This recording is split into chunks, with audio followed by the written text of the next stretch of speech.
ਸਾਹਿਬ महाराज जी की पावन पवित्र हजूरी अंदर जुड़ बैठी गुरु प्यारी गुरु सवारी साध संगत जी। आप जी शाम के दीवाना दे अंदर जो गुरु इतिहास की पावन कथा चल रही है उस दे नाल सांझ पाउण दे लई सुनन दे लई जुड़ बैठे हो। कल की कथा दे विच आपां इह श्रवण कीता सी श्री गुरु महाराज जी दे कोल भाई सावणमल राजे राणियां नूं लैके आया। महाराज जी ने कहा राणियां भी अंदर आके दर्शन कर सकदियां ने, पर एक शर्त है, कोई भी अपने मूँह दे उत्ते मुख दे उत्ते पर्दा ना रखे, चेहरा ढकिया नहीं होना चाहिए। एक राणी लज्जा करती हुई गुरु के दरबार में चेहरे ते पर्दा लेके आ गई।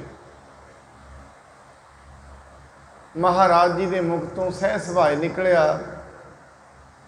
एक कमली कौन है जिहड़ी नाल पर्दा लैके संगत विच आई है, जिन्हों गुरु के संगत की नियम का ही नहीं पता। नालों नाल वो बीबी कमली हो गई, सुध बुध गवा बैठी है। आओ हुण किवें उन्होंने महाराज जी किवें उत्ते बख्शिश हुंदी है, ये कथा हुण जिवें अगे चलदी है बड़े प्रेम सत्कार दे नाल आपां श्रवण करिए। कथा आरंभ करन तो पहलां गुरु जी वल्लों बख्शे हुए गुरमंत्र नाल सांझ पाइए। सतनाम श्री वाहेगुरु साहिब जी, सतनाम श्री वाहेगुरु साहिब जी। रहो केतक दिन नित प्रत, दर्शै बंधन करे भाओ बहु ठान। राजे दी राणी कमली हो गई। राजा हुण कई दिन महाराज जी दे कोल रहा, बड़े प्रेम दे नाल बड़े भाव दे नाल गुरु साहिब जी दे निता प्रत रोज दर्शन करता है। नहीं भारजा प्राप्त होई, करे बेग गमनी उद्यान। कहंदे ओदी घर वाली वो ना लभी, क्योंकि चारे बन्ने जंगल सी, कमली हुई जंगल विच भज गई। राणी दा कोई थां ठिकाना नहीं लभदा है। देग करावत रहो गुरु की, सचवन सहत करत तह खान। वो महाराज जी दे कोल रोज दी रोज लंगर दी देग कराउंदा रहा, अपने वजीरां दे नाल मंत्रियां दे नाल गुरु घर विच लंगर छकदा है। डर है अवज्ञा ते कछ हो है ना, मन ते नम्री रह महान। हमेशा अपने मन दे विच निमरता धारण करके रखदा है। मन विच ये सोचदा है किते मेरे तो कोई गलती ना हो जाए, हमेशा निमरता ही धारण रखदा है। केतक दिवस बस विदा भयो पुन, सतगुर आयस तिस को दीन। कई दिन वो ठहरिया पर राणी ना लभी। थोड़े दिनों बाद वो उथों चल पिया है।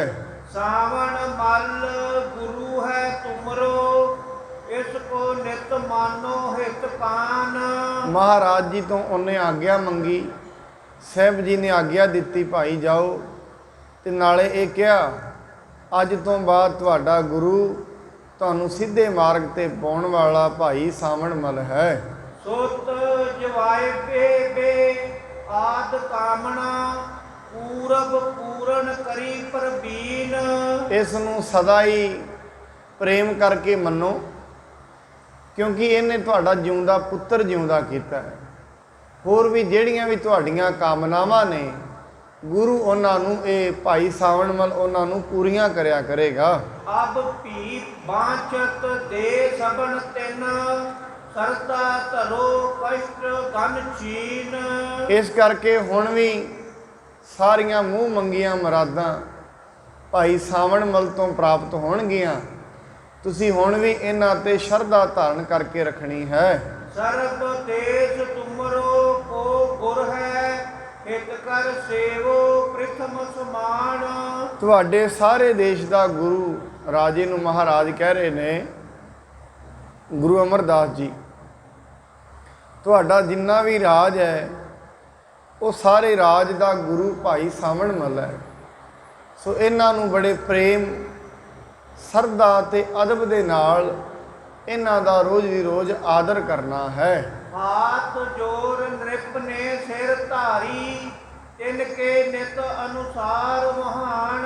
ਹੱਥ ਜੋੜ ਕੇ ਰਾਜੇ ਨੇ ਸ੍ਰੀ ਗੁਰੂ ਅਮਰਦਾਸ ਜੀ ਨੂੰ ਕਿਹਾ ਕਿ ਮਹਾਰਾਜ ਅਸੀਂ ਤੇ ਪਹਿਲਾਂ ਹੀ ਇਹਨਾਂ ਦੀ ਆਗਿਆ ਵਿੱਚ ਹਾਂ, ਪਰ ਤੁਸੀਂ ਹੁਕਮ ਕੀਤਾ ਹੈ ਅਸੀਂ ਹੁਣ ਇਹਨਾਂ ਦੀ ਆਗਿਆ ਵਿੱਚ ਹੀ ਰਹਾਂ ਕਰਾਂਗੇ। ਮਨੋ ਪ੍ਰਾਣ ਸਭ ਕੇ ਸੁਤ ਐਸੋ, ਮ੍ਰਿਤਕ ਜੀਵਾਏ ਜਿਉ ਵੱਡ ਦਾਨ।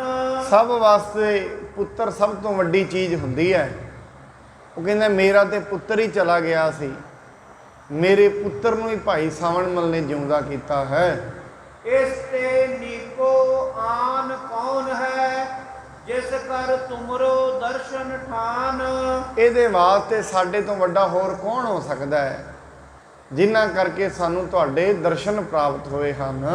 ਇਮ ਕਹਿ ਨ੍ਰਿਪ ਕੋ ਵਿਦਾ ਕਰਿਓ ਪ੍ਰਭ, ਗਇਓ ਹਰੀਪੁਰ ਆਪਣੇ ਦੇਸ। ਐਵੇਂ ਕਹਿ ਕੇ ਮਹਾਰਾਜ ਜੀ ਨੇ ਰਾਜੇ ਨੂੰ ਵਿਦਾ ਕੀਤਾ ਤੇ ਰਾਜਾ ਆਪਣੇ ਦੇਸ਼ ਵਾਪਸ ਹਰੀਪੁਰ ਚਲਾ ਗਿਆ ਹੈ। ਸਿਮਰਨ ਕਰਤ ਰਹਿਓ ਸ੍ਰੀ ਸਤਿਗੁਰ, ਸਾਵਣ ਮੱਲ ਕੋ ਪੂਜ ਵਿਸ਼ੇਸ਼। ਐਵੇਂ ਜਿਹੜਾ ਰਾਜਾ ਹੈ ਸਤਿਗੁਰੂ ਜੀ ਨੂੰ ਬਾਰ-ਬਾਰ ਯਾਦ ਕਰਦਾ ਹੈ ਅਤੇ ਭਾਈ ਸਾਵਣ ਮੱਲ ਜੀ ਦੀ ਪੂਜਾ ਕਰਦਾ ਰਹਿੰਦਾ ਹੈ। ਸਚਵਨ ਸਹਿਤ ਪ੍ਰਜਾ ਸਭ ਮੰਨ ਹੈ, ਉੱਤਮ ਦੇਤ ਅਕੋਰ ਹਮੇਸ਼। ਸਾਰੀ ਜਿੰਨੀ ਪ੍ਰਜਾ ਹੈ ਰਾਜੇ ਦੀ, ਸਾਰੀ ਭਾਈ ਸਾਵਣ ਮੱਲ ਦਾ ਬੜਾ ਸਤਿਕਾਰ ਕਰਦੀ ਹੈ।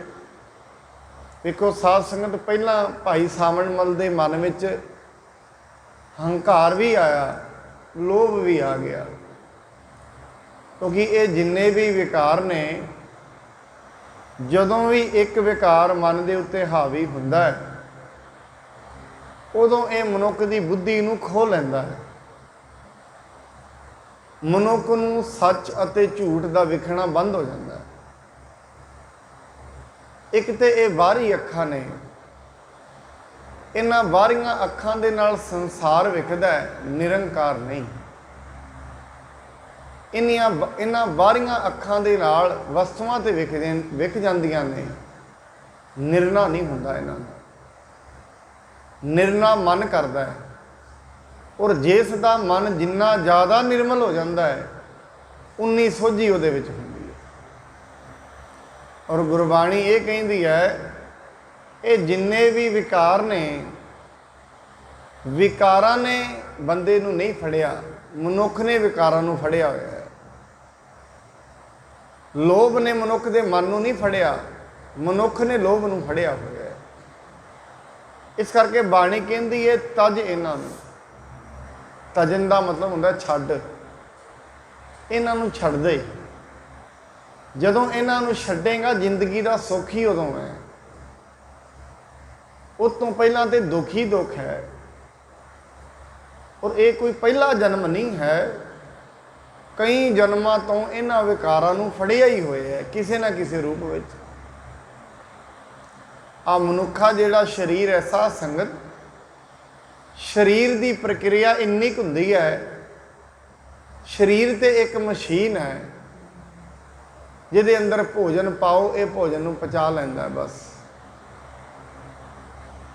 ਚੱਲਦਾ ਰਹਿੰਦਾ ਹੈ। ਇਹ ਇੱਕ ਯੰਤਰ ਹੈ, ਇਸ ਯੰਤਰ ਦੇ ਥਰੂ ਮਨੁੱਖ ਦੁਨੀਆ ਨੂੰ ਜਾਣ ਸਕਦਾ ਹੈ ਬਸ। ਔਰ ਜਿਹੜਾ ਇਹ ਵਾਲਾ ਮਨੁੱਖਾ ਸਰੀਰ ਹੈ, ਇਹ ਵਧੀਆ ਯੰਤਰ ਹੈ। ਯੰਤਰ ਸਾਰੇ ਹੀ ਨੇ,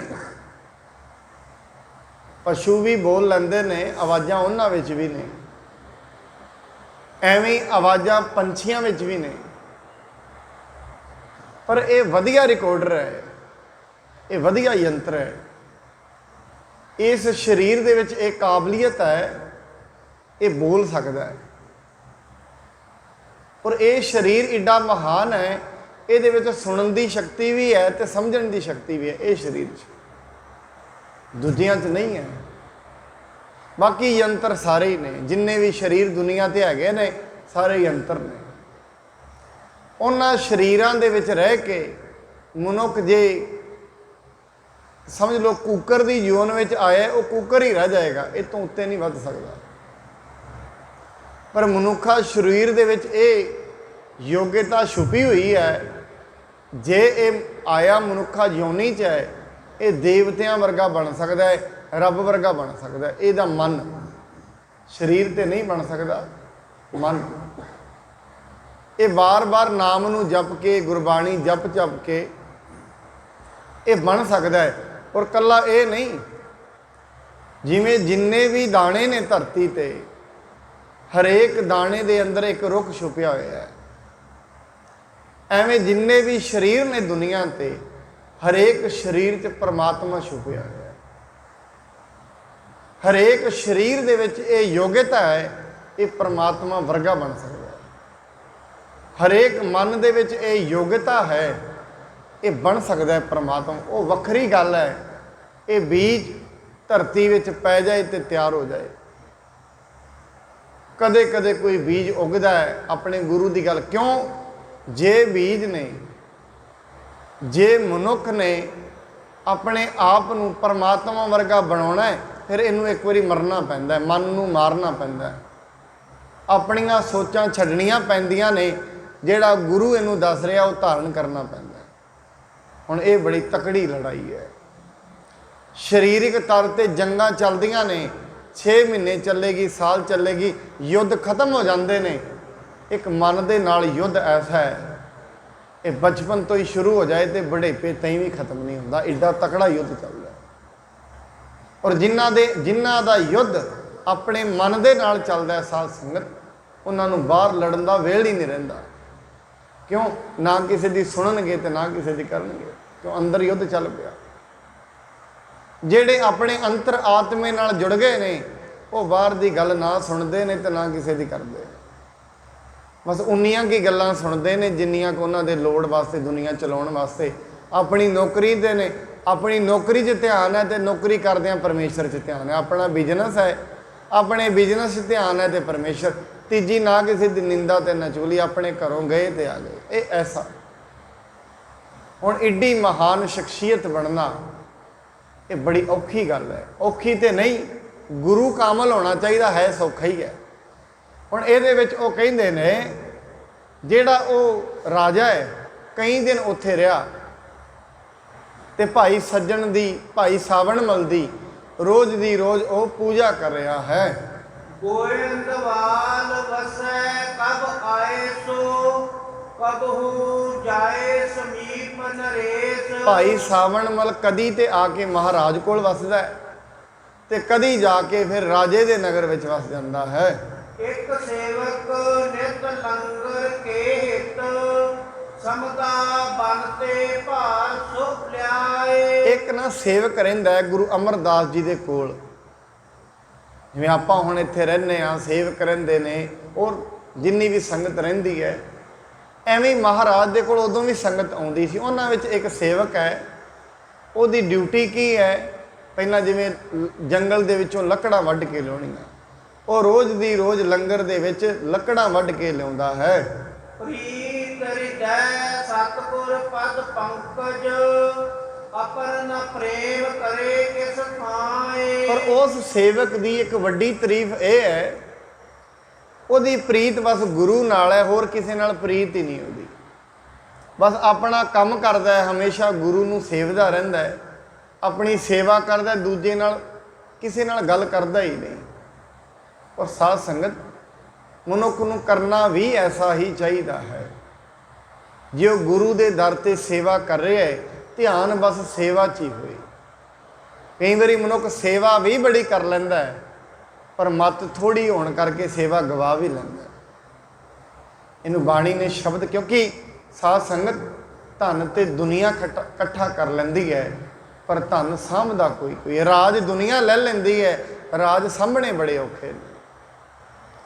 ਭਗਤੀ ਦੁਨੀਆ ਕਰ ਲੈਂਦੀ ਹੈ, ਭਗਤੀ ਸਾਂਭਣੀ ਬੜੀ ਔਖੀ ਹੈ। ਐਵੇਂ ਸੇਵਾ ਤੇ ਲੋਕ ਕਰ ਲੈਂਦੇ ਨੇ, ਪਰ ਥੋੜੀ ਜੀ ਗੱਲ ਪਿੱਛੇ ਸੇਵਾ ਗਵਾ ਵੀ ਲੈਂਦੇ ਨੇ, ਫਿਰ ਉਤੋਂ ਗੁਰੂ ਤੇ ਹੀ ਦੋਸ਼ ਲਾਉਂਦੇ ਨੇ, ਸਾਰੀ ਉਮਰ ਸੇਵਾ ਕੀਤੀ ਸਾਨੂੰ ਤੇ ਕੁਝ ਮਿਲਿਆ ਨਹੀਂ। ਹੁਣ ਗੁਰਬਾਣੀ ਕਹਿੰਦੀ ਹੈ ਮਤ ਥੋੜੀ ਸੇਵ ਗਵਾਈਐ।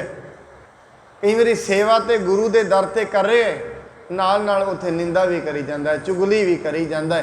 ਜਿੰਨੀ ਉਹ ਕਰਦਾ ਇਹ ਹੈ ਜਿਹੜੇ ਲੈਵਲ ਤੇ ਖਲੋਤਾ ਉਹ ਤੋਂ ਥੱਲੇ ਨਹੀਂ ਜਾਂਦਾ, ਉੱਤੇ ਵੀ ਨਹੀਂ ਜਾਂਦਾ।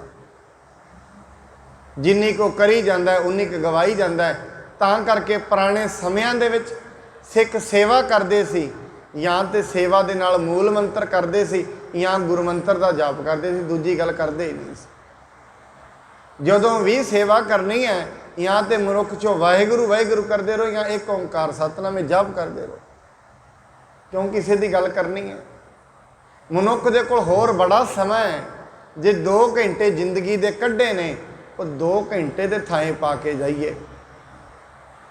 ਉਹ 2 ਘੰਟਿਆਂ ਦੇ ਵਿੱਚ ਵੀ ਫਲਾਣਾ ਆਇਆ ਕਿ ਨਹੀਂ ਆਇਆ, ਉਹਦਾ ਘਰ ਪਰਿਵਾਰ ਕੈਸਾ ਹੈ, ਮਨੁੱਖ ਇਕੱਠੇ ਹੁੰਦੇ ਨੇ, ਉਹ ਆਪਣੀਆਂ ਰਿਸ਼ਤੇਦਾਰੀਆਂ ਉੱਤੇ ਸੇਵਾ ਵਿੱਚ ਵੀ ਕੱਢਣੀਆਂ ਸ਼ੁਰੂ ਕਰ ਦਿੰਦੇ ਨੇ।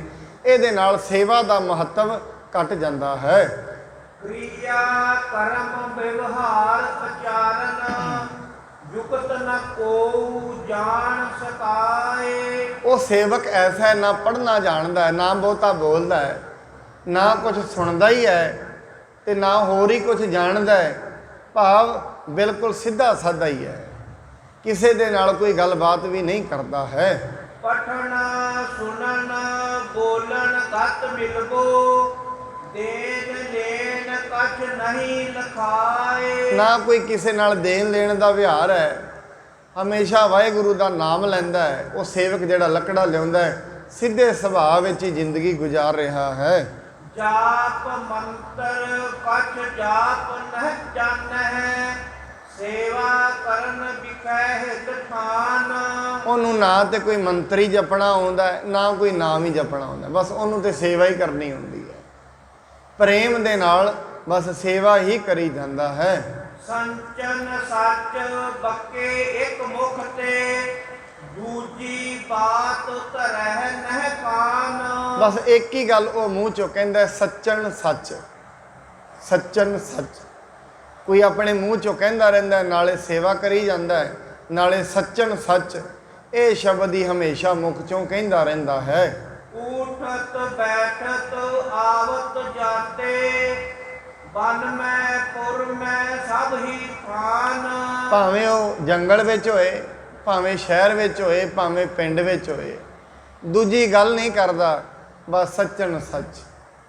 ਇਹ ਸ਼ਬਦ ਹਮੇਸ਼ਾ ਮੁਖ ਚੋਂ ਉਚਾਰਦਾ ਰਹਿੰਦਾ ਹੈ। ਸੱਚਨ ਸੱਚ ਬਚਨ ਇਮ ਉਚਰਹਿ ਮਨ ਰਾਖੈ ਸਤਿਗੁਰ ਕੋ ਧਿਆਨ। ਮੁਖ ਦੇ ਵਿੱਚੋਂ ਇਹ ਜਾਪ ਕਰਦਾ ਰਹਿੰਦਾ ਹੈ, ਤੇ ਹਮੇਸ਼ਾ ਧਿਆਨ ਸਤਿਗੁਰੂ ਦਾ ਮਨ ਵਿੱਚ ਹਮੇਸ਼ਾ ਧਿਆਨ ਰੱਖਦਾ ਹੈ, ਧਿਆਨ ਗੁਰੂ ਦੇ ਨਾਲ ਜੋੜੀ ਰੱਖਦਾ ਹੈ।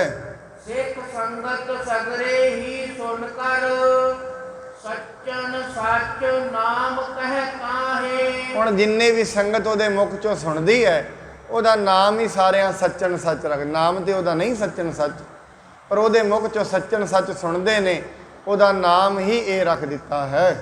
ਦਇਆ ਕਰਹਿ ਤਿਸ ਪਰ ਹਿਕ ਧਾਰਹਿ ਹਸਹਿ ਬਹੁਤ ਸਭ ਉਰ ਹਰ ਖਾਹੇ। ਉਹਦੇ ਤੇ ਸਾਰੇ ਦਇਆ ਵੀ ਕਰਦੇ ਨੇ, ਪਰ ਸਾਰੇ ਹੱਸਦੇ ਵੀ ਨੇ, ਕਿਉਂਕਿ ਕੋਈ ਜ਼ਿਆਦਾ ਹੀ ਭਾਵ ਨਾਲ ਸੇਵਾ। ਮੈਂ ਆਪ ਜੀ ਨੂੰ ਉਸ ਦਿਨ ਵੀ ਬੇਨਤੀ ਕੀਤੀ ਹੈ, ਜਦੋਂ ਮਨੁੱਖ ਗੁਰੂ ਦੇ ਨਾਲ ਪੂਰੇ ਤਰੀਕੇ ਨਾਲ ਜੁੜ ਜਾਂਦਾ ਹੈ, ਫਿਰ ਉਹ ਸਮਾਜ ਦੇ ਵਿੱਚ ਉਪਹਾਸ ਦਾ ਪਾਤਰ ਬਣ ਜਾਂਦਾ ਹੈ, ਭਾਵ ਇੱਕ ਮਜ਼ਾਕ ਦਾ ਪਾਤਰ ਵੀ ਬਣ ਜਾਂਦਾ ਹੈ। ਕਿਉਂਕਿ ਉਹ ਸੋਚਦੇ ਨੇ, ਲੋਕੀ ਸੋਚਦੇ ਨੇ ਤੇ ਬਿਲਕੁਲ ਹੀ ਜੁੜ ਗਿਆ। ਸਾਧ ਸੰਗਤ ਦੁਨੀਆ 2 ਬੇੜੀਆਂ 'ਚ ਪੈਰ ਰੱਖਦੀ ਹੈ। ਉਹ ਸੋਚਦੀ ਹੈ ਪਰਮੇਸ਼ਰ ਵਾਲਾ ਬੰਨਾ ਵੀ ਰਹਿ ਜਾਏ ਤੇ ਦੁਨੀਆ ਵਾਲਾ ਵੀ ਰਹਿ ਜਾਏ, ਪਰ ਮਹਾਰਾਜ ਕਹਿੰਦੇ ਨੇ ਬੰਨਾ ਤੇ ਇੱਕ ਹੀ ਰਹਿੰਦਾ ਹੈ। ਜੇ ਗੁਰੂ ਦੇ ਅਨੁਸਾਰ ਚੱਲੇਗਾ ਫਿਰ ਤੇ ਜ਼ਿੰਦਗੀ ਜੀਉ, ਠੀਕ ਹੈ। ਗੁਰੂ ਦੇ ਅਨੁਸਾਰ ਜ਼ਿੰਦਗੀ ਜੀ, ਦੁਨੀਆ ਤੇਰੇ ਨਾਲ ਪ੍ਰੇਮ ਕਰੇ ਨਾ ਕਰੇ, ਕਿ ਗੁਰੂ ਕਰ ਲੈ ਰੱਬ ਕਰ ਲੈ, ਬਸ ਇੰਨਾ ਹੀ ਬੜਾ ਹੈ। ਜੇ ਉਹ ਨਾਲ ਹੈ ਫਿਰ ਸਾਰੀ ਦੁਨੀਆ ਹੀ ਨਾਲ ਹੈ। ਜੇ ਉਹ ਨਾਲ ਨਹੀਂ, ਭਾਵੇਂ ਸਾਰੀ ਦੁਨੀਆ ਨਾਲ ਹੈ, ਫਿਰ ਸਾਰਾ ਨਾਲ ਹੁੰਦਿਆਂ ਵੀ ਕੋਈ ਨਾਲ ਨਹੀਂ। ਬਾਣੀ ਦੇ ਵਿੱਚ ਕਹਿੰਦੇ जे जुग चारे आरजा होर दसुणी होए, नवां खंडां विच जाणीए नाल चलै सब खोए। 9 खंडां दे विच लोकी जाणदे होण, जिन्हों भी आवाज़ लगाए सारी दुनिया नाल चलण वास्ते तैयार हो जाए। नवां खंडां विच जाणीए नाल चलै सब कोए, चंगा नाव रखाए कै जस कीरत जग ले। अगे महाराज कहते ने इन्ना कुछ भी होए ना, जे तिस नज़र ना आवई तां बात ना पुछे के। कोई उहदी गल पुछदा ही नहीं, ना दरगाह विच पुछदा है। और असल दे विच वो जिन्नी भी गल उहदी पुछ रहे ने उहदी नहीं पुछ रहे, जो कुछ उहदे कोल है उहदी गल पुछ रहे। दुनिया बातां पुछदी है उहदियां पदवियां दी, मनुख दियां कौन बातां पुछदा है? मनुख नूं कौन जानदा है?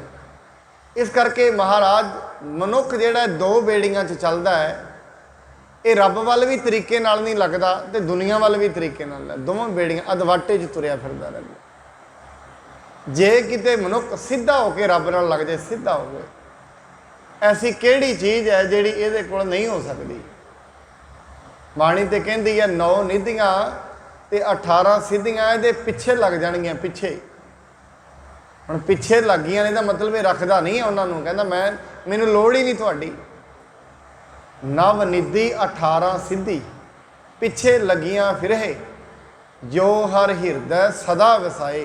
जे कोई वसा लवे, जे कोई रब दे नाम दे नाल सीधा होके लग जावे, परमेश्वर दी बंदगी दे विच सीधा होके लग जावे, ध्रुव जिवें प्रहलाद जी जिन्ने भी भगत होए ने वो रब दे नाल जुड़े ने सीधे होके। मन दे विच दूजी आस ही कढ़ती, दुनिया दी आस ही तोड़ के लगे। ताई अज तई उन्हां दे नाम ने। भगत कबीर जी लगे सीधे होके लगे, दुनिया मजाक ही उड़ाया सारी उम्र। भगत रविदास जी लगे सीधे होके लगे। भगत धन्ना जी लगे, वेखो धन्ना जी की आपां साखी सुनते हाँ। अगर तरलोचन जी तो ठाकुर लेके आए ने पत्थर, और हुण उन्होंने तो दे ते उन्होंने विश्वास नहीं है ये ठाकुर है, पर आप लेके आए ने। वो आके पत्थर अपने घर में रखिया, पर गुरबाणी कहती है उन्होंने नाल तरीका भी दसिया भी ये कोई मंत्र जोड़ा भी उन्हें दसिया होगा भी जपी तेनों ये दर्शन हो जाएंगे। हुण असल दे विच गुरबाणी कहती है भगत धन्ना जी ने सुनिया भी रविदास तर गया। रविदास ढुवंता ढोर नीत तिन त्यागी माया। भगत रविदास जी का सुनिया, सैन नाई का सुनिया, सैन नाई बुतकारिया वो घर घर सुनिया। कहते इन्हां सारियां दियां गल्लां सुन के यह बिद सुन के जाट रो उठ भगती लगा। ये गल्लां सुन के वो जिमीदार भोला वो भी खड़ा है मना, वो जे रविदास तर सकता है, सैन नाई दुनिया तो पार हो सकता है, तू भी तो हो सकता है, तू क्यों नहीं खड़ा होंदा? तू भी नाम जप। सीधे हो गए। मन में दूजी आस ही ला दी। कहते यह बिद सुन के जाट रो उठ भगती लागा। मिले प्रतख गुसाइयां धन्ना वड भागा। रब ने सरगुण स्वरूप में आके दर्शन दिते भगत धन्ने जी। और गुरबाणी तो यह कहती है उन्हें रब को फिर सारिया वस्तुआं भी ले लिया। पर आम करके पुराने बजुर्ग कहा करते सी धन्ने दियां ते गावां भी रब जगाउंदा है, उहदे नक्के मोड़दा फिरदा है, पैली विच काम भी रब करदा। क्यों? धन्ना सीधा होके लग गया। जेड़े मनुख रब दे राह ते सीधे होके लग जाते ने वो किसी मंजिल ते पहुँच जाते ने। जेड़े सीधे होके नहीं लगते वो राहां विच ही रह जाते हैं, कभी इधर चले गए कभी उधर, राहां विच ही कटे। असल तो मनुख जे रब तो परमेश्वर तो गुरु तो कुछ लेना चाहता है फिर उन्होंने सीधा होके लगना चाहिए। जिन्होंने बाणी कहती है धर जीअड़े एक टेक तू, एक दी टेक रख लाहे बेडानी आस, दुनिया दियां आसां ला दे। जे परमेश्वर तो कुछ लेना है फिर परमेश्वर दे नाल सीधा होके जुड़ जाना चाहिए है। आवो सच्चन सच पुकार है, ਬੌਰ ਸਰਹੈ ਸੇਵ ਦਿਖਾਵੈ। ਭਾਈ ਸੱਚਣ ਸੱਚ ਸਿੱਧਾ ਹੋ ਕੇ ਲੱਗਿਆ। ਸੰਗਤ ਉਹਨੂੰ ਕਹਿੰਦੀ ਆਓ ਬਈ ਸੱਚਣ ਸੱਚ। ਉਹਨਾਂ ਦੀ ਸੇਵਾ ਵੇਖ ਵੇਖ ਕੇ ਲੋਕੀ ਉਹਨਾਂ ਦੀ ਹੁਣ ਸਲਾਹਣਾ ਵੀ ਕਰਦੇ ਹਨ। ਇੰਦਨ ਅੰਨ ਹੈ ਆਇਸ ਮਨਾਹੇ, ਜੋ ਸਿੱਖ ਕਹੈ ਸੋ ਫੇਰਹਿ ਨਾਹੇ। ਲੈ ਕੇ ਆਉਂਦਾ ਹੈ ਅੱਗ ਵਾਸਤੇ ਲੱਕੜਾਂ ਲੈ ਕੇ ਆਉਂਦਾ ਹੈ। ਫਿਰ ਜਿਹੜੇ ਵੀ ਗੁਰਸਿੱਖ ਜੇ ਕਿਸੇ ਨੇ ਕਹਿਤਾ ਭਾਈ ਆ ਫਲਾਣਾ ਕੰਮ ਕਰਦੇ, ਉਹ ਵੀ ਕੰਮ ਨਾਲ ਕਰ ਦੇਣਾ। ਕਿਸੇ ਨੇ ਕਹਿਣਾ ਮੇਰੇ ਨਾਲ ਇੱਟਾਂ ਚੁਕਵਾ ਦੇ, ਉਹ ਵੀ ਚੁਕਾ ਦੇਣੀਆਂ। ਸੰਗਤ ਦੀ ਵੀ ਗੱਲ ਨਹੀਂ ਮੋੜਦੇ। ਜੋ ਜੋ ਸੰਗਤ ਆਗਿਆ ਕਹਿੰਦੀ ਹੈ ਉਹ ਗੱਲਾਂ ਵੀ ਸੰਗਤ ਦੀਆਂ ਭਾਈ ਸੱਚਣ ਸੱਚ ਮੰਨਦੇ ਹਨ। ਇਮ ਸੰਗਤ ਕੀ ਖੁਸ਼ੀ ਹੋਤ ਨਿਤ, ਸਤਿਗੁਰ ਭੀ ਔਰ ਹੋ ਕਿਰਪਾਲ। ਇਸ ਕਰਕੇ ਸੰਗਤ ਵੀ ਉੱਥੇ ਖੁਸ਼ ਹੈ। ਔਰ ਕਹਿੰਦੇ ਨੇ ਜੇ ਤੇ ਸੰਗਤ ਖੁਸ਼ ਹੋ ਜਾਂਦੀ ਹੈ ਉੱਤੇ ਗੁਰੂ ਰੱਬ ਵੀ ਖੁਸ਼ ਹੋ ਜਾਂਦਾ ਹੈ। ਜਿਹੜੇ ਸੰਗਤ ਜਿਨ੍ਹਾਂ ਤੇ ਸੰਗਤ ਖੁਸ਼ ਹੋ ਜਾਂਦੀ ਹੈ ਸੇਵਾ ਵੇਖ ਕੇ, ਉਹਨਾਂ ਤੇ ਗੁਰੂ ਵੀ ਕਿਰਪਾਲ ਹੋ ਜਾਂਦਾ ਹੈ। ਜਿਸ ਪਰ ਸਿੱਖਿਆ ਪ੍ਰਸੰਨ ਰਹਿ ਬਹੁ, ਤਿਸ ਪਰ ਗੁਰੂ ਪ੍ਰਸੰਨ ਵਿਸਾਲ। ਜਿਨ੍ਹਾਂ ਉੱਤੇ ਸਿੱਖ ਪ੍ਰਸੰਨ ਹੋ ਜਾਂਦੇ ਨੇ, ਜਿਨ੍ਹਾਂ ਤੇ ਨਾਮ ਜਪਣ ਵਾਲੇ ਪ੍ਰਸੰਨ ਹੋ ਜਾਂਦੇ ਨੇ, ਗੁਰੂ ਉਹਨਾਂ ਤੇ ਪ੍ਰਸੰਨ ਹੋ ਜਾਂਦਾ ਹੈ। ਗੁਰ ਪ੍ਰਸੀਦ ਹੋਏ ਜਿਸ ਪਰ ਜਾਨੋ, ਤਿਸ ਪਰ ਤੀਨ ਲੋਕ ਪਤ ਦਿਆਲ। ਕਹਿੰਦੇ ਐਵੇਂ ਸਮਝੋ ਜਿਹਦੇ ਤੇ ਗੁਰੂ ਪ੍ਰਸੰਨ ਹੋ ਗਿਆ ਉਹਦੇ ਤੇ 3 ਲੋਕਾਂ ਦਾ ਸਵਾਮੀ ਪ੍ਰਸੰਨ ਹੋ ਗਿਆ। ਐਵੇਂ ਬਾਣੀ ਕਹਿੰਦੀ ਸਤਿਗੁਰੂ ਹੋਏ ਦਿਆਲ ਤਾਂ ਸ਼ਰਧਾ ਪੂਰੀ ਹੈ। ਸਤਿਗੁਰੂ ਹੋਏ ਦਿਆਲ ਨਾ ਕਬਹੂ ਚੂਰੀ ਹੈ। ਸਤਿਗੁਰੂ ਹੋਏ ਦਿਆਲ ਤਾਂ ਜਮ ਕਾ ਡਰ ਕੇ ਹਾ। ਸਤਿਗੁਰੂ ਹੋਏ ਦਿਆਲ ਤਾਂ ਸਦ ਹੀ ਸੁਖ ਦੇ। ਹਜੇ ਤੇ ਗੁਰੂ ਦਿਆਲ ਹੋ ਜਾਏ। ਪਰ ਗੁਰੂ ਦੀ ਦਿਆਲਤਾ ਮਨੁੱਖ ਬੜੀ ਘਾਲਣਾ ਘਾਲ ਕੇ ਹੀ ਪ੍ਰਾਪਤ ਕਰਦਾ ਹੈ। ਪ੍ਰਭੂ ਪ੍ਰਸੰਨ ਹੋਏ ਜਬ ਜਿਸ ਪਰ, ਕਰੁਣਾ ਕਰਹਿ ਚਰਾਚਰ ਜਾਲ। ਜਿਹਦੇ ਤੇ ਰੱਬ ਪ੍ਰਸੰਨ ਹੋ ਜਾਂਦਾ ਹੈ ਉੱਤੇ ਜੜ ਚੇਤਨ ਜਿੰਨੀਆਂ ਵੀ ਸ਼ਕਤੀਆਂ ਨੇ ਸਾਰੀਆਂ ਹੀ ਪ੍ਰਸੰਨ ਹੋ ਜਾਂਦੀਆਂ ਹਨ। ਕੰਬਰ ਏਕ ਤਰਹਿ ਤਨ ਛਾਦਨ, ਪੂਰੇ ਵਾਰੋ ਕਰਹਿ ਉਚਾਰ। ਸੱਚਣ ਸੱਚ ਆਪਣੇ ਮੋਢੇ ਤੇ ਇੱਕ ਕੰਬਲ ਰੱਖਿਆ ਕਰਦਾ ਸੀ। ਸਾਰੇ ਉਸ ਨੂੰ ਭੂਰੀ ਵਾਲਾ ਕਿਹਾ ਕਰਦੇ ਸਨ। ਸੇਵਹਿ ਸਦਾ ਦੇਗ ਕੀ ਸੇਵਾ, ਲਿਆਵਣ ਸਮਤਾ ਆਦ ਜੇਕਾਰ। ਹਮੇਸ਼ਾ ਭਾਈ ਸੱਚਣ ਸੱਚ ਲੰਗਰ ਵਿੱਚ ਹੀ ਸੇਵਾ ਕਰਦਾ ਹੈ। ਹੋਰ ਵੀ ਜਿਹੜੀ ਕੋਈ ਸੇਵਾ ਹੁੰਦੀ ਹੈ ਲੱਕੜਾਂ ਲਿਆਉਣ ਦੀ, ਉਹ ਵੀ ਨਾਲ ਕਰਦਾ ਹੈ। ਸੋ ਬਨ ਵਿਖੈ ਨਿਤਾ ਪ੍ਰਤ ਗਮਨਤ, ਇੱਕ ਦਿਨ ਗਇਓ ਬੰਦ ਪੇ ਭਾਰ। ਭਾਈ ਸੱਚਣ ਸਹਿਜ ਇੱਕ ਦਿਨ ਜੰਗਲ ਵਿੱਚ ਗਿਆ। ਉਹਨੇ ਲੱਕੜਾਂ ਦਾ ਭਾਰ ਬੰਨ ਲਿਆ ਤੇ ਲੱਕੜਾਂ ਦਾ ਭਾਰ ਬੰਨ ਕੇ ਖਲੋ ਗਿਆ ਹੈ। ਸੋ ਨ੍ਰਿਪ ਕੀ ਦਾਰਾ ਇਸ ਪਿਖ ਕਰ, ਆਈ ਦੌਰ ਮਹਾ ਬਿਕਰਾਰ। ਉਹ ਜਿਹੜੀ ਰਾਜੇ ਦੀ ਰਾਣੀ ਪਾਗਲ ਹੋ ਗਈ ਸੀ, ਉਹ ਵੀ ਜੰਗਲ ਵਿੱਚ ਫਿਰਦੀ ਸੀ। ਉਹਦੇ ਵਾਲ ਖੁੱਲੇ ਨੇ, ਭਿਆਨਕ ਰੂਪ ਉਹਨੇ ਧਾਰਿਆ ਹੋਇਆ ਹੈ। ਭਾਈ ਸੱਚਣ ਸੱਚ ਨੂੰ ਵੇਖ ਕੇ ਇਹਦੇ ਵੱਲ ਦੌੜੀ ਆਉਂਦੀ ਹੈ। ਸਿਰ ਪਰ ਭਾਰ ਖਿੰਡੇ ਚੌਹ ਦਿਸ ਮੈਂ, ਨਗਨ ਅੰਗ ਸਗਰੋ ਜਿਸ ਕੇਰ। ਰਾਣੀ ਦੇ ਵਾਲ ਚਾਰੇ ਬੰਨੇ ਖਿਲਰੇ ਹੋਏ ਨੇ। ਉਹਨੂੰ ਵਸਤਰਾਂ ਦੀ ਵੀ ਆਪਣਿਆਂ ਦੀ ਕੋਈ ਸੰਭਾਲ ਨਹੀਂ ਹੈ। ਬੜਾ ਭਿਆਨਕ ਰੂਪ ਉਸਨੇ ਧਾਰਿਆ ਹੋਇਆ ਹੈ। ਪੈਦਾ ਯਕ ਬਨ ਮਹਿ ਨਿਤ ਵਿੱਚ ਰਹਿ, ਸੱਚ ਨਿਚੈ ਰਹਿਓ ਤਿਨ ਹੇਰ। ਭੈਦਾਇਕ ਬਣ ਕੇ ਜੰਗਲ ਵਿੱਚ ਫਿਰਦੀ ਹੈ। ਉਸਨੇ ਆ ਕੇ ਭਾਈ ਸੱਚਣ ਸੱਚ ਨੂੰ ਫੜ ਲਿਆ। ਕੋਈ ਪਾਗਲ ਤੇ ਹੋਈ ਹੈ ਕਮਲੀ।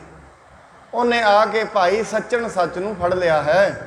ਗੋ ਕਰ ਲਪਟੀ ਮੁਖ ਦੰਤਨ ਕਾਟਤ, ਕਰੇ ਨਖਨ ਕੇ ਘਾਵ ਕਨੇਰ।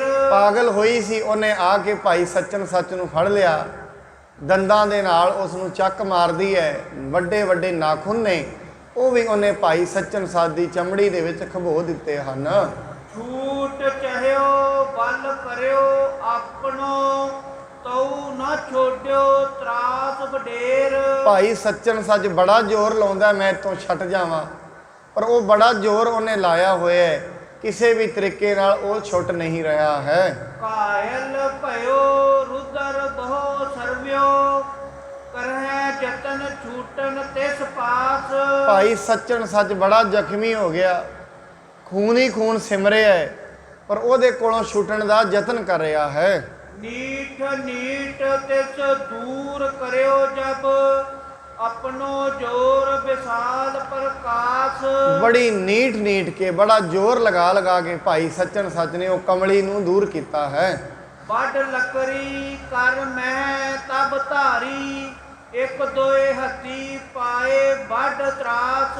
ਫਟਾਫਟ ਉੱਤੋਂ ਛੁੱਟ ਕੇ ਜਿੰਨੀਆਂ ਕੁ ਲੱਕੜੀਆਂ ਉਹਨੂੰ ਮਿਲੀਆਂ, ਲੱਕੜੀਆਂ ਲੈ ਕੇ ਉੱਤੇ ਸਿਰ ਤੇ ਰੱਖ ਲੀਆਂ ਹਨ। ਤਬ ਤਜ ਕਰ ਕਾਰਨ ਦਿਸ ਗਮਨੀ ਮਹਿਦ ਬਾਵਰੀ ਸੁਧ ਬੁੱਧ ਨਾਸ। ਕਹਿੰਦੇ ਇਸ ਕਰਕੇ ਉਹ ਭਾਈ ਸੱਚਣ ਸੱਚ ਨੂੰ ਛੱਡ ਕੇ ਫਿਰ ਜੰਗਲ ਵੱਲ ਭੱਜ ਗਈ। ਭਾਈ ਸੱਚਣ ਸੱਚ ਵੀ ਉੱਥੋਂ ਚੱਲ ਪਿਆ ਹੈ।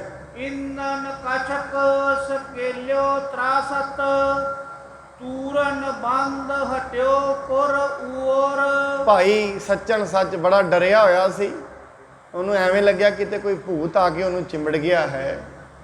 ਉਹਨੇ ਆ ਕੇ ਬੜੀ ਮੁਸ਼ਕਲ ਦੇ ਨਾਲ ਲੱਕੜਾਂ ਇਕੱਠੀਆਂ ਕੀਤੀਆਂ, ਜਿੰਨੀਆਂ ਕੋਈਆਂ ਲੈ ਕੇ ਪਿੰਡ ਵੱਲ ਨੂੰ ਭੱਜ ਪਿਆ ਹੈ। ਆਗੇ ਚਲਤ ਪਿਖਤ ਬਹੁ ਪਾਛੇ ਤਰਾਸ ਭਰਿਓ ਔਰ ਦੇਖੇ ਘੋਰ। ਐਵੇਂ ਜਿਵੇਂ ਮਨੁੱਖ ਡਰਿਆ ਹੁੰਦਾ ਹੈ, ਨਾਲੇ ਅੱਗੇ ਚੱਲ ਰਿਹਾ ਨਾਲੇ ਮੁੜ ਮੁੜ ਕੇ ਪਿੱਛੇ ਵੇਖਦਾ ਕਿਤੇ ਆ ਨਾ ਜਾਏ ਦੁਬਾਰਾ। ਭਾਵੇਂ ਦਾ ਮਤਲਬ ਇੰਨਾ ਹੈ, ਬਹੁਤ ਜ਼ਿਆਦਾ ਹੀ ਉਹ ਡਰ ਗਿਆ ਹੈ। ਗੋਇੰਦਵਾਲ ਪਹੁੰਚਿਓ ਆਏ ਸੋ ਰੁਦਰ ਸਰਵਤ ਅਰ ਲੱਕੜੀ ਥੋਰ। ਜਦੋਂ ਗੋਇੰਦਵਾਲ ਪਹੁੰਚਿਆ ਸਾਰੇ ਵੇਖਦੇ ਨੇ ਵੀ ਬੜਾ ਖੂਨ ਵਹਿ ਰਿਹਾ ਹੈ ਤੇ ਲੱਕੜਾਂ ਵੀ ਇਹ ਥੋੜੀਆਂ ਲੈ ਕੇ ਆਏ ਹਨ। ਅਬ ਲੋਕਤ ਸਭ ਲੋਕਨ ਬੂਝਿਓ ਕਹਾਂ ਭਇਓ ਤੁਝ ਕੋ ਕਿਸ ਠੌਰ। ਕਹਿੰਦੇ ਨੇ ਸਾਰੇ ਪੁੱਛਦੇ ਭਾਈ ਤੇਰੀ ਹਾਲਾਤ ਕਿਵੇਂ ਹੋਈ ਏ, ਕਿਉਂਕਿ ਸਾਰੇ ਪੁੱਛਣਗੇ ਕਿਉਂਕਿ ਬੜਾ ਜ਼ਿਆਦਾ ਖੂਨ ਵਗ ਰਿਹਾ ਹੈ, ਤੁਹਾਡੇ ਨਾਲ ਕੀ ਵਾਪਰਿਆ ਸਾਨੂੰ ਸਾਰਾ ਕੁਝ ਦੱਸੋ। ਸ੍ਰੀ ਸਤਿਗੁਰ ਨਿਜ ਨਿਕਟ ਹਕਾਰਿਓ ਪੂਛਤ ਭਏ ਕਹਾਂ ਇਹ ਕੀਨ। ਮਹਾਰਾਜ ਗੁਰੂ ਅਮਰਦਾਸ ਜੀ ਬੈਠੇ ਸੁਣ, ਉਹਨਾਂ ਬੁਲਾ ਲਿਆ। ਇਹਨੇ ਪੁੱਛਿਆ ਭਾਈ ਤੈਨੂੰ ਕੀ ਹੋਇਆ ਏ, ਤੁਹਾਡੀ ਇਹ ਹਾਲਾਤ ਕਿਵੇਂ ਬਣੀ ਹੈ। ਕਿਨ ਤਨ ਧਾਵ ਕਰੇ ਤੁਝ ਮਾਰਿਓ ਰੂ ਤਰ ਸਰਾਵਤੇ ਔਰ ਭੈ ਕੀਨ। ਕਿਹਨੇ ਤੁਹਾਡੇ ਮਹਾਰਾਜ ਕਹਿਣ ਲੱਗੇ ਕਿਹਨੇ ਏਡੇ ਵੱਡੇ ਵੱਡੇ ਚੱਕ ਮਾਰੇ ਨੇ, ਖੂਨ ਵਹਿ ਰਿਹਾ ਹੈ, ਇਹਦੇ ਮਨ ਦੇ ਵਿੱਚ ਤੁਹਾਡੇ ਬੜਾ ਹੀ ਡਰ ਹੈ। ਕੌਣ ਲਰਿਓ ਕਿਨ ਵਿਗਨ ਪਸਾਰਿਓ ਅਰ ਲੱਕੜੀ ਥੋਰੀ ਬਨ ਲੀਨ। ਕਿੰਨੇ ਤੁਹਾਨੂੰ ਮਾਰਿਆ ਹੈ, ਕਿੰਨੇ ਇਹ ਵਿਘਨ ਪਾਇਆ ਹੈ, ਤੁਸੀਂ ਅੱਜ ਲੱਕੜਾਂ ਵੀ ਥੋੜੀਆਂ ਲੈ ਕੇ ਆਏ ਹੋ। ਪਾਰ ਹੈ ਬਿਲਮ ਲੱਗੀ ਤੁਝ ਦੀਰਗ ਨਿਜ ਬਿਰਤਾਂਤ ਕਹੋ ਲੈ ਸਭ ਚੀਨ। ਮਹਾਰਾਜ ਕਹਿੰਦੇ ਤੁਹਾਨੂੰ ਬੜੀ ਦੇਰ ਲੱਗੀ, ਅੱਜ ਸਾਨੂੰ ਸਾਰਾ ਕੁਝ ਦੱਸੋ, ਇਹ ਤੁਹਾਡੇ ਨਾਲ ਅੱਜ ਕੀ ਵਾਪਰਿਆ ਹੈ। ਆਗੈ ਸਤਿਗੁਰ ਹਾਥ ਜੋਰ ਕਰ ਉਜਰਿਓ ਬਨ ਮੈਂ ਏਕ ਬਲਾਏ। ਹੱਥ ਜੋੜ ਕੇ ਕਹਿਣ ਲੱਗਿਆ ਮਹਾਰਾਜ ਜੰਗਲ ਵਿੱਚ ਇੱਕ ਬਲਾ ਰਹਿੰਦੀ ਹੈ, ਉਹ ਬਲਾ ਕਰਕੇ ਮੈਂ ਉੱਥੇ ਹੀ ਫੜਿਆ ਗਿਆ। ਪਾਰ ਖਿੰਡੇ ਸਿਰ ਨਗਨ ਅੰਗ ਤੇ ਮੋਹੇ ਬਿਲੋਕਤ ਤੁਰਨ ਆਏ। ਮਹਾਰਾਜ ਉਹਦੇ ਵਾਲ ਖਿਲਰੇ ਹੋਏ ਸੀ, ਕੱਪੜਿਆਂ ਦੀ ਉਹਨੂੰ ਸੰਭਾਲ ਨਹੀਂ ਸੀ। ਮੈਨੂੰ ਵੇਖ ਕੇ ਉਹ ਫਟਾਫਟ ਭੱਜੀ ਆਈ, ਉਹਨੇ ਆ ਕੇ ਮੈਨੂੰ ਉੱਥੇ ਹੀ ਫੜ ਲਿਆ ਹੈ। ਕਰ ਲਕਟੀ ਨਖ ਦੰਤ ਹਤੇ ਬਹੋ ਨੀਠ ਨੀਠ ਮੈਂ ਆਪ ਛੁਟਾਏ। ਮਹਾਰਾਜ ਮੇਰੇ ਗਲ ਦੇ ਨਾਲ ਲਿਪਟ ਗਈ, ਮੈਨੂੰ ਦੰਦ ਮਾਰੇ ਉਹਨੇ, ਨੋਹਾਂ ਦੇ ਨਾਲ ਮੇਰਾ ਮਾਸ ਫੁੱਟ ਦਿੱਤਾ ਹੈ।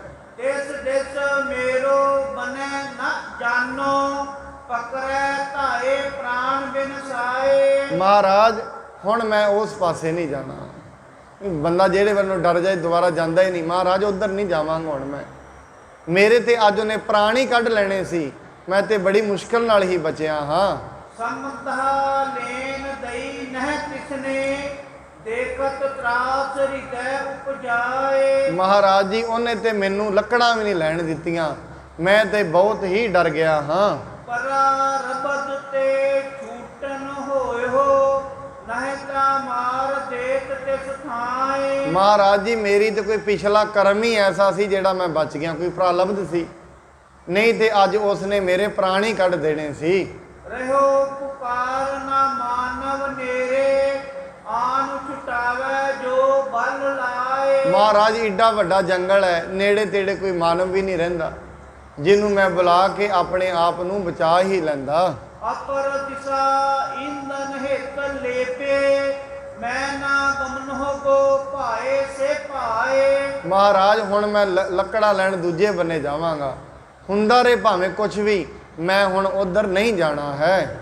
ਸੁਣ ਕਰ ਸ਼੍ਰੀ ਗੁਰ ਅਮਰਦਾਸ ਕਹਿ, ਮਤ ਪਹਿ ਕਰੋ ਸੋ ਨਹੀਂ ਬੁਲਾਏ। ਮਹਾਰਾਜ ਕਹਿੰਦੇ ਤੂੰ ਡਰਨਾ ਭਾਈ, ਉਹ ਬਲਾ ਨਹੀਂ ਹੈ ਜੇ ਤੋਂ ਤੂੰ ਡਰ ਰਿਹਾ ਹੈ। ਊਪ ਹਰੀਪੁਰ ਤਿਸ ਕੀ ਤਾਰਾ, ਭਈ ਬਾਵਰੀ ਸੁਧ ਨਹਿ ਕਾਏ। ਕਹਿੰਦੇ ਮਹਾਰਾਜ ਕਹਿਣ ਲੱਗੇ ਉਹ ਤੇ ਹਰੀਪੁਰ ਵਾਲੇ ਰਾਜੇ ਦੀ ਰਾਣੀ ਹੈ, ਜਿਹੜੀ ਕਮਲੀ ਹੋਈ ਫਿਰਦੀ ਹੈ, ਜਿਸ ਨੂੰ ਕੋਈ ਵੀ ਸੋਧੀ ਨਹੀਂ ਹੈ। ਜਾਹੋ ਭੌਰ ਲਿਹੋ ਪਹੁੰਚ ਹਮਾਰੀ, ਜਬ ਆਵੇ ਤੇਰੀ ਦਿਸ ਧਾਏ। ਮਹਾਰਾਜ ਕਹਿੰਦੇ ਕੱਲ ਨੂੰ ਜਦੋਂ ਜਾਣਾ ਹੈ, ਮੇਰਾ ਜੋੜਾ ਤੁਸੀਂ ਲੈ ਜਾਣਾ ਹੈ। ਜਦੋਂ ਵੀ ਉਹ ਤੁਹਾਡੇ ਵੱਲ ਭੱਜ ਕੇ ਆਵੇ, ਹੱਥ ਹੋ ਸੀਸ ਮੈਂ ਹੋਏ ਸੋ ਰਾਜੀ, ਆਪਣੇ ਸੰਗ ਤਹੇ ਲੈ ਆਏ। ਇਸ ਕਰਕੇ ਕੱਲ ਨੂੰ ਜੋੜਾ ਲੈ ਜਾਣਾ, ਜਦੋਂ ਵੀ ਤੁਹਾਡੇ ਵੱਲ ਆਏ ਉਹਦੇ ਸਿਰ 'ਚ ਮਾਰਿਓ। ਜਿਵੇਂ ਤੁਸੀਂ ਉਹਦੇ ਸਿਰ 'ਚ ਮਾਰੋਗੇ ਉਹ ਠੀਕ ਹੋ ਜਾਏਗੀ, ਤੇ ਉਸ ਨੂੰ ਆਪਣੇ ਨਾਲ ਹੀ ਲੈ ਆਉਣਾ ਹੈ। ਸੁਣ ਸਭ ਸੰਗਤ ਵਿਸਮੈ ਹਵੈ ਕਰ, ਸੰਚਨ ਸੱਚ ਸਾਥ ਬਚ ਗਾਏ। ਇਹ ਸਾਰੀ ਸੰਗਤ ਸੁਣ ਕੇ ਬਹੁਤ ਹੈਰਾਨ ਹੋਈ, ਤੇ ਸਾਰੀ ਸੰਗਤ ਸੱਚਨ ਸੱਚ ਨੂੰ ਕਹਿਣ ਲੱਗੀ ਹੈ। ਨਹਿ ਅਬ ਡਰੋ ਜਾਓ ਤਿਸ ਹੀ ਦਿਸ, ਦਿਸ ਬਿਤਾਏ ਕਰ ਗਾ ਤਿਸ ਥਾਏ। ਕਹਿੰਦੇ ਭਾਈ ਸੱਚਨ ਸੱਚ ਹੁਣ ਨਾ ਡਰ, ਹੁਣ ਤੈਨੂੰ ਗੁਰੂ ਦਾ ਜੋੜਾ ਮਿਲ ਗਿਆ ਹੈ, ਹੁਣ ਗੁਰੂ ਦੇ ਜੋੜੇ ਵਿੱਚ ਬੜੀ ਸ਼ਕਤੀ ਹੈ, ਤੂੰ ਉਸ ਪਾਸੇ ਹੀ ਜਾਵੀਂ। ਦੇਖ ਦੂਰ ਤੇ ਕੂਕ ਪੁਕਾਰਤ, ਪੈ ਦਾਇਕ ਜੋ ਦਿਖੀ ਨਾ ਜਾਏ। ਕਹਿੰਦੇ ਦੂਰੋਂ ਹੀ ਵੇਖ ਕੇ ਜਦੋਂ ਭਾਈ ਸੱਚਨ ਸੱਚ ਗਿਆ, ਦੂਰੋਂ ਹੀ ਵੇਖ ਕੇ ਚੀਕਾਂ ਮਾਰਨ ਲੱਗੀ, ਬੜੀ ਤੇਜ਼ੀ ਦੇ ਨਾਲ ਭੱਜੀ ਹੋਈ ਆਈ ਹੈ। ਉੱਚੀ ਭੁਜੈ ਉਲਾਰਤ ਦੌਰੀ, ਤਤ ਛਿਨ ਨਿਕਟ ਗਈ ਤਿਸ ਆਏ। ਭਾਈ ਸੱਚਨ ਸੱਚ ਨੂੰ ਵੇਖ ਕੇ ਦੂਰੋਂ ਹੀ ਭੱਜੀ ਆਉਂਦੀ ਹੈ, ਬਾਹਾਂ ਉਹਨੇ ਖੜੀਆਂ ਕੀਤੀਆਂ ਹੋਈਆਂ ਹਨ। ਕਰ ਮਾਰਨ ਕੋ ਜਬ ਹੂ ਉਚਰੀ, ਕੌਸ ਹਤੀ ਤਿਸ ਸੀ ਸਮਝਾਰ। ਜਿਵੇਂ ਉਹ ਭਾਈ ਸੱਚਨ ਸੱਚ ਨੂੰ ਮਾਰਨ ਵਾਸਤੇ ਭੱਜਣ ਲੱਗੀ, ਭਾਈ ਸੱਚਨ ਸੱਚ ਨੇ ਮਹਾਰਾਜ ਦਾ ਜੋੜਾ ਉਹਦੇ ਸੀਸ ਵਿੱਚ ਮਾਰਿਆ ਹੈ। ਗੁਰ ਪਨਹੀ ਛੂਅਤ ਸਿੱਧ ਹੋਈ, ਬੈਠ ਗਈ ਤਨ ਭਈ ਸੰਭਾਰ। ਦੇਖੋ ਸਾਧ ਸੰਗਤ, ਗੁਰੂ ਦੇ ਜੋੜੇ ਵਿੱਚ ਵੀ ਕਿੰਨੀ ਤਾਕਤ ਹੈ। ਅਜੇ ਸਿਰ ਵਿੱਚ ਮਾਰਿਆ, ਮਾਰਦਿਆਂ ਹੀ ਉਹਨੂੰ ਨਾਲੋਂ ਨਾਲ ਸੁੱਧ ਆ ਗਈ। ਮੇਰੇ ਮਹਾਰਾਜ ਦੇ ਜੋੜਿਆਂ ਵਿੱਚ, ਮੈਂ ਤੇ ਆਪ ਜੀ ਨੂੰ ਉਸ ਦਿਨ ਵੀ ਕਿਹਾ ਸੀ, ਸਾਧ ਸੰਗਤ ਲੈਣ ਵਾਲੇ ਤੇ ਗੁਰੂ ਤੋਂ ਰਮਾਲਿਆਂ ਤੋਂ ਹੀ ਬਹੁਤ ਕੁਝ ਲੈ ਜਾਂਦੇ ਨੇ, ਲੈਣ ਵਾਲੇ। ਔਰ ਇਹ ਜਿਹੜਾ ਜੋੜਾ ਹੈ, ਅੱਜ ਵੀ ਇੱਥੇ ਧਲੇੜੀ, ਸ਼ਾਇਦ ਛੱਜੂਪੁਰ ਧਲੇੜੀ, ਅੱਜ ਵੀ ਇਹ ਜੋੜਾ ਆਉਂਦਾ ਹੈ ਦਰਸ਼ਨ ਕਰਾਉਣ ਵਾਸਤੇ ਮਹਾਰਾਜ ਦਾ। ਅੱਜ ਵੀ ਕਈ ਜਿਹੜੇ ਪਾਗਲ ਨੇ ਉਹਨਾਂ ਦੇ ਸੀਸ ਅੱਜ ਵੀ ਇਹ ਜੋੜਾ ਲੱਗਦਾ, ਉਹਨਾਂ ਦਾ ਅੱਜ ਵੀ ਕਮਲ ਦੂਰ ਹੋ ਜਾਂਦਾ।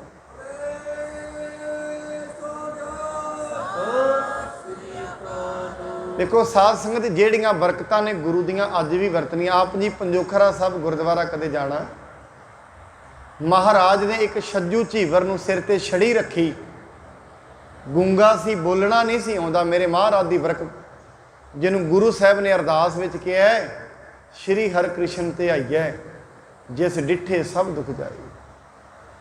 ਅੱਜ ਵੀ ਮਹਾਰਾਜ ਦੇ ਉਹ ਦਰ ਤੇ ਇੱਕ ਛੱਜੂ ਝੀਵਰ ਤੋਂ ਗੀਤਾ ਦੇ ਐਸੇ ਅਰਥ ਕਰਾਏ, ਜਿਹੜੇ ਅੱਜ ਤਾਈਂ ਪੰਡਤ ਨੇ ਕਦੇ ਸੁਣੇ ਨਹੀਂ ਸੀ, ਐਸੇ ਅਰਥ। ਔਰ ਸਾਧ ਸੰਗਤ, ਅੱਜ ਵੀ ਬੜੀ ਦੁਨੀਆ, ਜਿਨ੍ਹਾਂ ਨੂੰ ਕੋਈ ਰੋਗ ਹੈ, ਕਿਸੇ ਦਾ ਬੱਚਾ ਮੰਦ ਬੁੱਧੀ ਹੈ, ਅੱਜ ਵੀ ਉੱਥੇ ਇਸ਼ਨਾਨ ਕਰਾਉਂਦੇ ਨੇ। ਅੱਜ ਵੀ ਬੜੀ ਦੁਨੀਆ ਠੀਕ ਹੁੰਦੀ ਹੈ। ਤਾਂ ਅੱਜ ਵੀ ਇਹ ਗੁਰੂ ਦੀਆਂ ਅਜ਼ਮਤਾਂ ਅੱਜ ਵੀ ਵਾਪਰਦੀਆਂ ਨੇ।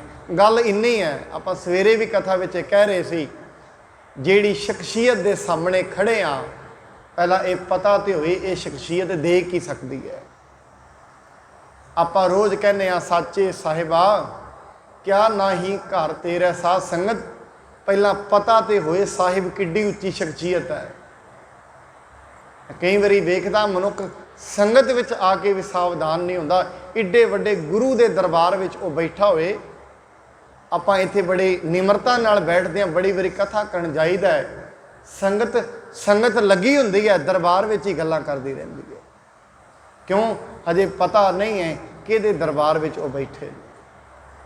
ਸੋ ਸਾਧ ਸੰਗਤ, ਇਹ ਗੁਰੂ ਦੀ ਅਜ਼ਮਤ, ਉਹ ਜੋੜਾ ਜਿਵੇਂ ਉਹ ਕਮਲੀ ਦੇ ਸਿਰ ਵਿੱਚ ਲੱਗਿਆ ਮਹਾਰਾਜ ਦਾ, ਉਹ ਜੋੜੇ ਦੇ ਨਾਲੋਂ ਨਾਲ ਉਸ ਦਾ ਕਮਲ ਦੂਰ ਹੋ ਗਿਆ ਹੈ। ਨੰਗਨ ਅੰਗ ਜਾਣੇ ਨਿਜ ਸਪੁੱਚੀ, ਅਤ ਲੱਜਾ ਕੋ ਚਿਤ ਮਹਿ ਧਾਰ। ਕਹਿੰਦੇ ਜਦੋਂ ਹੀ ਉਹਨੇ ਆਪਣੇ ਸਰੀਰ ਦੀ ਸੰਭਾਲ ਆਈ ਵੀ ਮੇਰੇ ਕੱਪੜੇ ਪਾਟੇ ਹੋਏ ਨੇ, ਕਿਉਂਕਿ ਇੱਕਦਮ ਸਮਝ ਗਈ, ਪਹਿਲਾਂ ਤੇ ਕਮਲੀ ਸੀ, ਬੜੀ ਲੱਜਾ ਉਸ ਨੂੰ ਮਹਿਸੂਸ ਹੁੰਦੀ ਹੈ। ਸਾਧ ਸੰਗਤ, ਅੱਜ ਵੀ ਇਹ ਗੁਰੂ ਗੋਬਿੰਦ ਸਿੰਘ ਸਾਹਿਬ ਦਾ ਸ਼ੀਸ਼ਾ ਵੀ ਹੈ ਦਮਦਮਾ ਸਾਹਿਬ, ਜਿਹਨੂੰ ਲਕਵਾ ਪੈ ਜਾਂਦਾ ਹੈ, ਅਧਰੰਗ ਹੋ ਜਾਂਦਾ ਹੈ, ਉਹ ਸ਼ੀਸ਼ੇ ਵਿੱਚ ਅੱਜ ਵੀ ਦਰਸ਼ਨ ਕਰਾਏ ਜਾਂਦੇ ਨੇ। ਵੇਖਣ ਵਾਲਿਆਂ ਦਾ ਸ਼ੀਸ਼ੇ 'ਚੋਂ ਅਧਰੰਗ ਅੱਜ ਵੀ ਦੂਰ ਹੁੰਦਾ ਹੈ। ਐਸੀਆਂ ਬੜੀਆਂ ਅਜ਼ਮਤਾਂ ਨੇ ਅੱਜ ਵੀ ਉਹ ਰਿੱਠਾ ਸਾਹਿਬ ਜਿੱਥੇ ਗੁਰੂ ਨਾਨਕ ਸਾਹਿਬ ਬੈਠੇ, ਰਿੱਠੇ ਅੱਜ ਵੀ ਮਿੱਠੇ ਨੇ। ਮਹਾਰਾਜ ਬਾਣੀ ਦੇ ਵਿੱਚ ਵੀ ਮਹਾਰਾਜ ਨੇ ਕਿਹਾ, ਗੁਰੂ ਦੇ ਵਿੱਚ ਇੰਨੀ ਪਾਵਰ ਹੈ, ਇੱਡੀ ਅਜ਼ਮਤ ਹੈ। ਮੈਂ ਆਪ ਜੀ ਨੂੰ ਪਹਿਲਾਂ ਵੀ ਕਿਹਾ, ਹਰੇਕ ਮਨੁੱਖ ਦੇ ਅੰਦਰ ਇਹ ਪਰਮੇਸ਼ਰ ਨੇ ਆਪਣੀ ਜੋਤ ਧਰੀ ਹੈ। ਹਰੇਕ ਮਨੁੱਖ ਪਰਮੇਸ਼ਰ ਵਰਗਾ ਹੋ ਸਕਦਾ ਹੈ। ਗੱਲ ਇੰਨੀ ਹੈ, ਉਹ ਆਪਣੀ ਬੁੱਧੀ ਗੁਰੂ ਦੇ ਅੱਗੇ ਅਰਪਣ ਨੂੰ ਤਿਆਰ ਹੈ ਕਿ ਨਹੀਂ ਹੈ। ਇਹ ਨਹੀਂ ਗੀਤਾ ਦਾ ਉਪਦੇਸ਼ ਅਰਜੁਨ ਨੇ ਲਿਆ, ਕੱਲਾ ਉਹ ਅਰਜੁਨ ਹੀ ਜਿਹੜਾ ਡਰਦਾ ਹੁੰਦਾ ਸੀ ਜੰਗ ਕਰਨ ਤੋਂ, ਉਹ ਅਰਜੁਨ ਨੇ ਪੂਰੀ ਮਹਾਭਾਰਤ ਜਿੱਤੀ, ਇੱਕ ਅਰਜੁਨ ਨੇ। ਸਾਧ ਸੰਗਤ, ਉਹ ਭਾਈ ਬਚਿੱਤਰ ਸਿੰਘ ਜਿਹਨੂੰ ਮਹਾਰਾਜ ਨੇ ਸਿਰਫ ਹੱਥ ਰੱਖਿਆ, ਪਹਾੜੀ ਰਾਜਿਆਂ ਦੇ ਹਾਥੀਆਂ ਨਾਲ ਮੁਕਾਬਲੇ ਕਰ ਗਿਆ। ਇੱਥੇ ਕੱਲਾ ਸਿੱਖ 1.25 ਲੱਖ ਨਾਲ ਲੜ ਗਿਆ। ਕਾਰਨ ਕੀ ਹੈ? ਗੁਰੂ ਦੀ ਅਜ਼ਮਤ ਤੇ ਦ੍ਰਿੜਤਾ ਹੈ, ਵਿਸ਼ਵਾਸ ਹੈ। ਪਰ ਸਾਧ ਸੰਗਤ, ਜਿਵੇਂ ਮੈਂ ਸਵੇਰੇ ਵੀ ਬੇਨਤੀ ਕੀਤੀ, ਇਹ ਕਲਯੁਗ ਦਾ ਸਮਾਂ ਹੈ, ਬਾਹਰ ਵਰਤਾਰਾ ਹੀ ਐਸਾ ਹੈ, ਇਹ ਵਰਤਾਰੇ ਨੂੰ ਵੇਖ ਕੇ ਗੁਰੂ ਤੇ ਦ੍ਰਿੜਤਾ ਆਉਂਦੀ ਹੋਈ ਨਹੀਂ। ਕਿਉਂਕਿ ਜਿਹੜੀ ਚੀਜ਼ ਵਿੱਚ ਜ਼ਿਆਦਾ ਟਾਈਮ ਅਸੀਂ ਰਹਿੰਦੇ ਹਾਂ, ਯਾਦ ਉਹਦੀ ਆਉਂਦੀ ਹੈ, ਦੂਜੀ ਦੀ ਆਏਗੀ ਨਹੀਂ। ਔਰ ਸਤ ਸੰਗਤ ਤੇ ਅੱਜ ਥੋੜ੍ਹੀ ਹੋ ਗਈ ਹੈ। ਸਤ ਸੰਗਤ ਦਾ ਤੇ ਸਮਾਂ ਐਸਾ ਹੋ ਗਿਆ, ਮਨੁੱਖ ਕੋਲ ਸਮਾਂ ਹੀ ਨਹੀਂ ਰਿਹਾ ਸਤ ਸੰਗਤ ਦੇ ਗੁਣ ਸੁਣਨ ਦਾ। ਸੋ ਮਹਾਰਾਜ ਜੀ ਦਾ ਉਹ ਜੋੜਾ ਜਿਵੇਂ ਹੀ ਉਹਦੇ ਸਿਰ ਵਿੱਚ ਲੱਗਿਆ, ਉਹਨੂੰ ਆਪਣੇ ਸ਼ਰਮ ਆਈ ਵੀ ਮੈਂ ਆਪਣੇ ਕੱਪੜੇ ਮੇਰੇ ਪਾਟੇ ਹੋਏ ਹਨ, ਬੜੀ ਲੱਜਾ ਮਹਿਸੂਸ ਕਰਦੀ ਹੈ। ਸਿਮਰਨ ਕਰੀ ਬਾਰਤਾ ਸੋ, ਕਮਲੀ ਸ਼੍ਰੀ ਗੁਰ ਕੀਨ ਉਚਾਰ। ਨਾਲੇ ਨਾਲ ਉਹਨੂੰ ਯਾਦ ਆ ਗਿਆ, ਮੈਨੂੰ ਗੁਰੂ ਨੇ ਕਮਲੀ ਕਿਹਾ ਸੀ ਤਾਂ ਮੈਂ ਕਮਲੀ ਹੋ ਗਈ ਸੀ। ਇੱਥੋਂ ਤਾਈਂ ਦੀ ਕਥਾ ਆਪਾਂ ਅੱਜ ਸ਼ਰਵਣ ਕਰਾਂਗੇ। ਕੱਲ ਨੂੰ ਮਹਾਰਾਜ ਗੁਰੂ ਅੰਗਦ ਸਾਹਿਬ ਜੀ ਦੇ ਜਿਹੜੇ ਪੁੱਤਰ ਹੋਏ ਨੇ ਭਾਈ ਦਾਤੂ ਜੀ, ਕਿਉਂਕਿ ਉਹ ਇਹ ਸਮਝਦੇ ਸਨ ਗੁਰਤਾ ਗੱਦੀ ਸਾਡੇ ਘਰ ਦੀ ਹੈ, ਉਹ ਆ ਕੇ ਗੁਰੂ ਅਮਰਦਾਸ ਜੀ ਨੂੰ ਲੱਤ ਮਾਰਦੇ ਨੇ। ਇਹ ਜਿਹੜੀ ਕਮਲੀ ਹੈ, ਇਹਦੇ ਨਾਲ ਕੀ ਵਾਪਰਦਾ, ਇਹ ਅਸੀਂ ਹੁਣ ਕੱਲ ਦੀ ਕਥਾ ਦੇ ਵਿੱਚ, ਅੱਗੇ ਜਿਹੜੀ ਕਥਾ ਚੱਲੇਗੀ ਉਹਦੇ ਵਿੱਚ ਕੱਲ ਨੂੰ ਸਾਂਝੀ ਕਰਾਂਗੇ। ਗੁਰੂ ਜੀ ਕਿਰਪਾ ਕਰਨ, ਸਭਨਾਂ ਨੂੰ ਨਾਮ ਦੀ ਦਾਤ, ਗੁਰਬਾਣੀ ਗੁਰਸਿੱਖੀ ਦੀ ਦਾਤ ਬਖਸ਼ਣ, ਤਾਂ ਜੋ ਇਹ ਲੋਕ ਸੁਖੀਏ ਪਰਲੋਕ ਸੁਹੇਲੇ ਹੋ ਸਕਣ। ਸਭ ਨੂੰ ਦੇਹ ਅਰੋਗਤਾ ਦੀ ਦਾਤ, ਨਾਮ ਦੀ ਦਾਤ ਗੁਰੂ ਜੀ ਬਖਸ਼ਣ। ਇੰਨੀਆਂ ਬੇਨਤੀਆਂ ਪ੍ਰਵਾਨ। ਵਾਹਿਗੁਰੂ ਜੀ ਕਾ ਖਾਲਸਾ, ਵਾਹਿਗੁਰੂ ਜੀ ਕੀ ਫਤਿਹ।